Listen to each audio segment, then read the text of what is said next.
What if there was a serial killer who skinned human faces? No one knew who it was. No one except her. She hears a voice, a whisper that guides her through places no detective has ever found. A voice that belongs to the first victim. Every clue she uncovers appears in the news days later. Every secret she finds pulls her deeper into the killer's mind. But she can't tell anyone, not the police, not even her family. Because since she was a child, they've called her insane. Hallucinations, just like her mother, the woman who took her own life. Now the whispers grow louder. The truth feels closer. But what if the killer she's chasing isn't someone else at all? What if it's her? The story begins. In the middle of the night, while the rain was pouring heavily and lightning flashed through the sky, inside the manor stood a woman with red hair. Beneath her was a person's hand soaked in blood.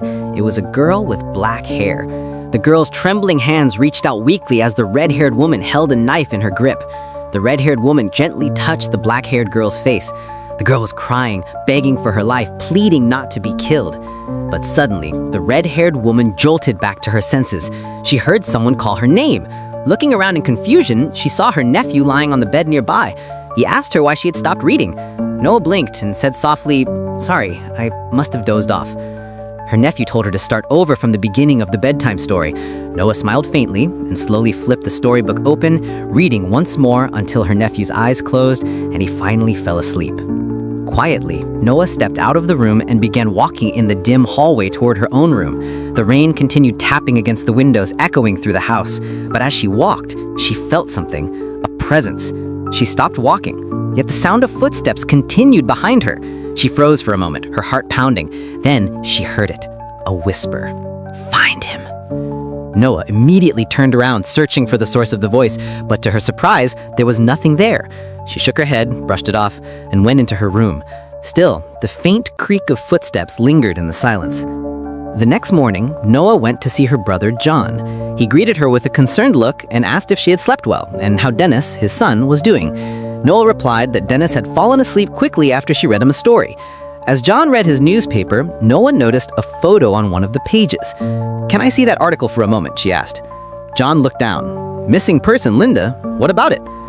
"Was her body found yet?" Noah asked quietly. John replied, "Body? It only says she went missing a month ago. It doesn't say whether she's alive or not. She was last seen near our area." He handed her the newspaper and asked her, "Do you know her?" Noah didn't answer right away. She stared at the picture.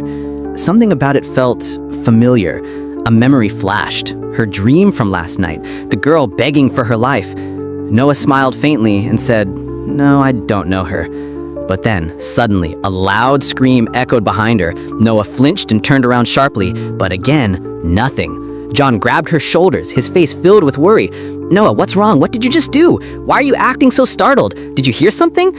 Before she could answer, John's wife Sarah appeared in the doorway. John continued, his voice rising. "Sarah, wake father, get some staff, and call the doctor immediately. Noah's having hallucinations again."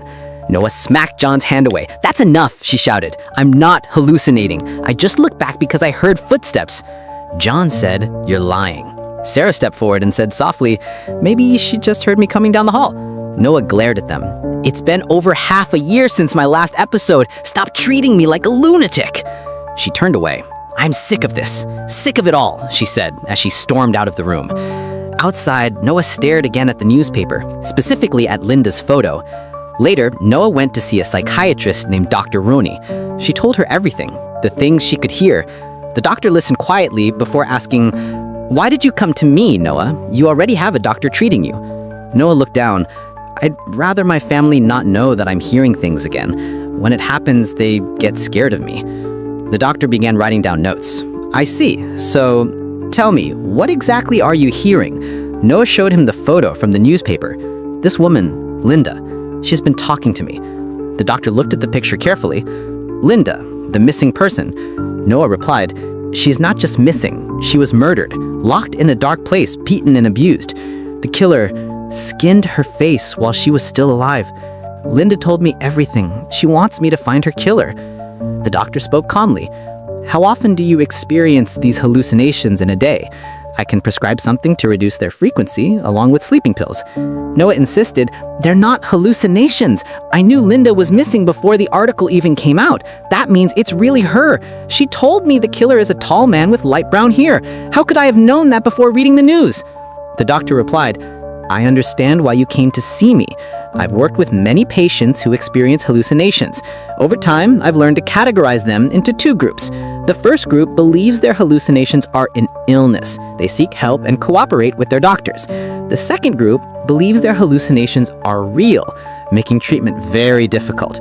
These patients often reject advice, refuse medication, and act impulsively, much like you, Noah, who left home without telling your family or your assigned doctor. But the article, Noah tried to interrupt. The article has been out for a week, the doctor said gently. My guess is you saw it a few days ago, and your mind built this story around it. These kinds of delusions are common. Patients often believe this person in the paper knows me, or I can hear the dead talk. But hearing voices is a medical condition, Noah. There are no such things as ghosts. Noah sat silently, staring at the floor. That should be enough for today, the doctor said softly. Without another word, Noah stood and left the office. Moments later, someone knocked on the door. The doctor's assistant entered, noticed the newspaper on the table, and picked it up. Poor Linda, she said sadly. Such an unfortunate woman. Yes, the doctor agreed. Her family must be devastated. She's been missing for a month now. The assistant blinked. Missing? Doctor, you must have missed the latest report. It came out while you were seeing patients. The doctor looked up slowly, eyes filled with interest. Meanwhile, Noah walked down the crowded street, lost in thought. The doctor's words echoed in her mind. Maybe it's all in my head. Maybe Linda isn't real. Maybe I'm just hearing things again. But then, a nearby television caught her attention. The news anchor's voice sent chills down her spine. After a month of desperate searching, the missing woman, Linda, has been found dead. According to initial reports, her body was discovered hanging from a tree. However, experts doubt it was suicide due to numerous injuries and signs of abuse. Most disturbingly, her face was found completely skinned. Noah froze. The description matched exactly what Linda's voice had told her. So it was true. I wasn't imagining it.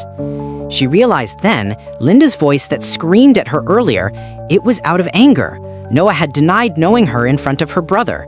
Linda must have been there, listening. As the realization sank in, something cold brushed against her shoulder. A hand, veins bulging, drenched in blood. A whisper followed. See? I told you. Noah gasped and turned around instantly, but there was nothing.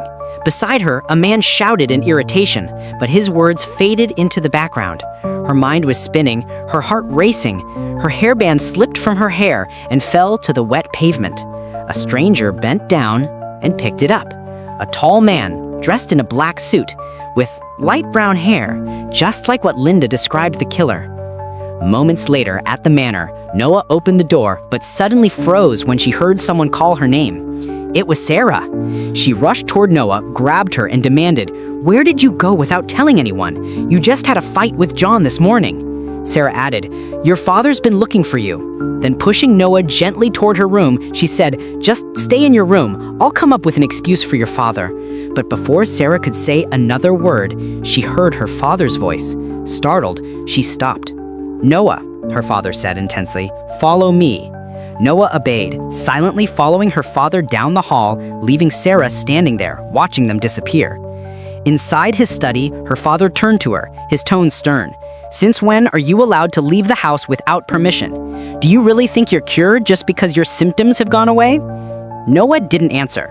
He continued, "And what was that ruckus this morning? Are you having hallucinations again?" Noah finally spoke. "Father, what if they're not hallucinations?" "What do you mean by that?" "I mean, what if the voices I hear aren't just in my head?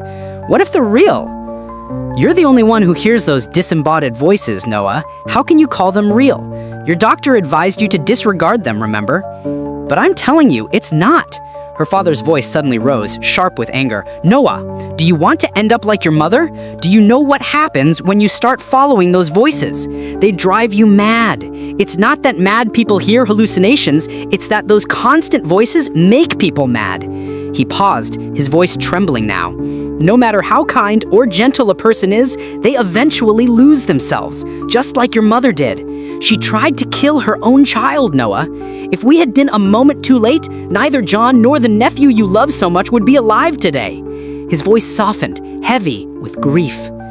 Your mother suffered so much from her hallucinations that she took her own life. I don't want the same thing to happen to you. Please, come to your senses. He exhaled deeply. The doctor will visit soon. We'll resume your treatment. Noah flinched. There's no need to call the doctor, Father. He insisted. The sooner we treat your hallucinations, the better. I'm not having hallucinations, Noah shouted. What happened this morning was just a misunderstanding between me and John. I left because I was frustrated. I don't hear things anymore. Please spare me from the treatment. She grabbed his arm, trembling. Please, Father. He looked at her for a long moment before sighing. Fine. On one condition. You must never leave the house without my permission. Noah nodded in relief. Thank you, Father. But as she turned to go, he added quietly, following the voice will only lead to someone's death. Always remember that. Later, in her room, Noah sat on her bed, lost in thought. Her father's words echoed in her mind, along with the doctor's warnings. Still, she couldn't shake her belief. It's not a hallucination, she told herself. Linda's ghost really is speaking to me.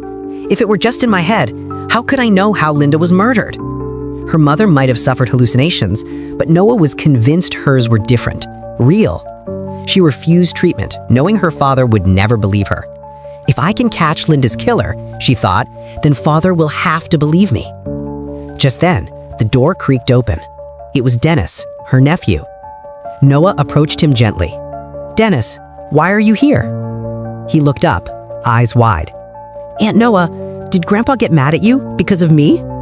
Noah smiled faintly. No, Dennis, you did nothing wrong. It's my fault. I did something bad. Liar, Dennis said quietly. You lied about your hallucinations. Why'd you lie? You want to kill me too? A loud cracking sound echoed.